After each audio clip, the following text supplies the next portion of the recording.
You ever get that feeling on a Saturday morning where the coffee hasn't quite hit yet, but the shop is calling your name so loud you can't hear the toaster pop? That was me at 5 o'clock a.m. today. I walked out there, tripped over a rogue floor jack, and realized, man, I love the smell of potential and WD 40 inches the morning. Potential? Is that what we're calling the pile of half-finished walnut scraps in the corner now? Because to me, it looks like a very expensive fire hazard. Hey now, those are future heirlooms currently in their awkward teenage phase. But seriously, welcome back to the TigerDen. We've got a massive show today. We're talking about the 2026 Tool Awards, which, by the way, made me feel like I'm living in a sci-fi flick, and how to actually clear 10 grand a month without losing your mind or all your fingers. It's a big promise, Tiger. But before we get to the money, I want to talk about these game changers. You spent all yesterday reading the specs for the 2026 awards. Are we finally at the point where I can stop dragging a 100-foot extension cord across the yard like I'm tethered to a life support machine? Alex, the tether is officially severed. Steel went and did it. They've released a professional-grade mower and a cutoff machine that don't just compete with gas. They make internal combustion look like a steam engine. I used to think if a tool didn't bark and spit blue smoke, it wasn't doing real work. But these new lithium stack cells, it's like have a lightning bolt in your pocket. We're talking 30% more runtime than the stuff from just 2 years ago. 30%? That's not just a nice-to-have update. That's the difference between finishing the job and sitting in your truck waiting for a charger to go green while the sun goes down. Exactly. It's reached a tipping point. If your current battery platform feels like it's struggling to keep its breath, 2026 is the year to jump ship. It's a system swap year. It hurts the wallet once, but you'll stop feeling like you're working with a hand tied behind your back. Speaking of tech, I saw your notes on the new multi-process welders. You're telling me one portable box can handle MIG and TIG now without being the size of an industrial refrigerator? It's magic, Alex. Truly. I remember when moving a TIG setup required a forklift and a prayer. Now, you can tuck this unit under your arm, climb a ladder, and get a clean bead on a stainless bracket without breaking a sweat. It's miniaturized professional power. It's making the garage hobbyist look like a master fabricator just by lowering the barrier to entry.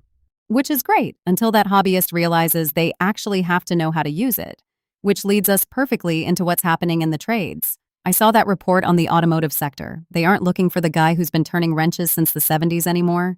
Not exactly. Experience still counts. But the canary in the coal mine for the trades right now is the local garage. The old school shops that refuse to buy the digital scanners or learn about EV sensors. They're drowning. They're stuck doing oil changes on 2012 sedans while the world passes them by. So, wait.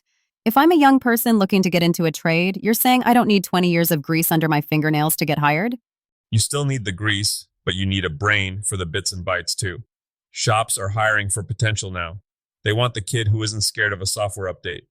If you show up with a solid work ethic and you can actually navigate a diagnostic interface without looking like you're staring at a foreign language, you're the most valuable person in that building. It's almost like the nerds and the gearheads finally had a baby. Basically. And it's a beautiful baby. If you're a student right now, don't just learn how to swing a hammer or turn a bolt. Learn the logic behind the systems. Be the person who can explain why the sensor is failing, not just the one who knows how to replace it.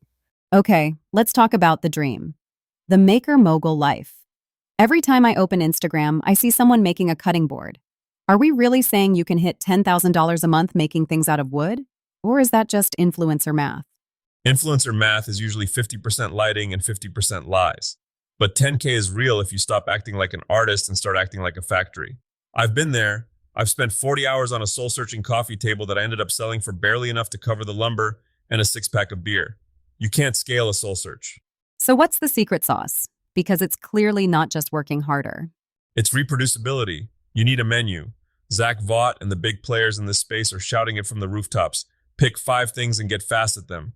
Cutting boards are your bread and butter because you can batch 20 of them while your glue is drying on other projects. You mentioned integrated tech stations in your notes. Is that just a fancy word for a wooden box that holds a phone? It's a fancy wooden box that people will pay a premium for if it solves their cable nightmare. Think about it. Minimalist floating shelves, tiered plant stands, tech docks. These are things people need for their homes to function, not just things they want because they look pretty. And you're big on the email list thing too. Why not just ride the algorithm? Because the algorithm is a fickle beast. One day, you're the king of the feed, and the next day, you're invisible because some billionaire changed a line of code. If you have an email list, you own the conversation. You aren't renting your audience. That's how you turn a side hustle into a business that actually pays a mortgage. Let's pivot to the weekend. You've got people fired up now. They want to go to the shop.